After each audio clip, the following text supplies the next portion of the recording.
ఈరోజు నా evening vlog అనేది షేర్ చేస్తాను. సో ఇదే లాస్ట్ టైం అనుకుంటా నేను చాయ్ తాగడం. ఒక 1 మంత్ దాకా చాయ్ అనేది బ్రేక్ తీసుకుందాం అనుకుంటున్నాను. ఇంత పెద్ద డిసిషన్ తీసేసుకున్న అక్క లైఫ్ లో అంతా బానే ఉందని అనుకుంటున్నారా? యాక్చువల్లీ ఈ మధ్య పవర్ ఆఫ్ హ్యాబిట్ అనే ఒక బుక్ స్టార్ట్ చేశాను. సో కొన్ని హ్యాబిట్స్ ని రివైవ్ చేద్దాం అనుకుంటున్నా. ఫస్ట్ అయితే దాంట్లో చాయ్ వస్తుంది. ఐఎమ్ లిటరలీ చాలా ఎడిక్టెడ్ చాయ్ కి. సో అదే బ్రేక్ చేద్దాం అనుకుంటున్నాను. ఇంకా దాంతో పాటు 3-4 డేస్ అయిపోయింది నేను డిఐవై వీడియో షూట్ చేసి. సో ఇంకా మొత్తం ఫెస్టివల్స్ అయిపోయి రెస్ట్ తీసేసుకొని మళ్ళీ స్టార్ట్ చేశాను. చూసారా, ఈ 108 అష్టోత్తరం ఫ్లవర్ స్టాండ్ అనేది చేశాను.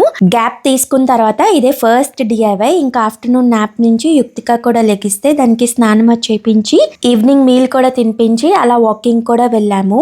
అది నైట్ పడుకునేదాకా నాకు ఒకటే పని, దాని వెనక తిరగడము. సో ఇంకా యుక్తిక రిలేటెడ్ కంటెంట్ కావాలంటే కామెంట్ చేయండి, ఇంకా షేర్ చేస్తాను. So that's the video. నచ్చితే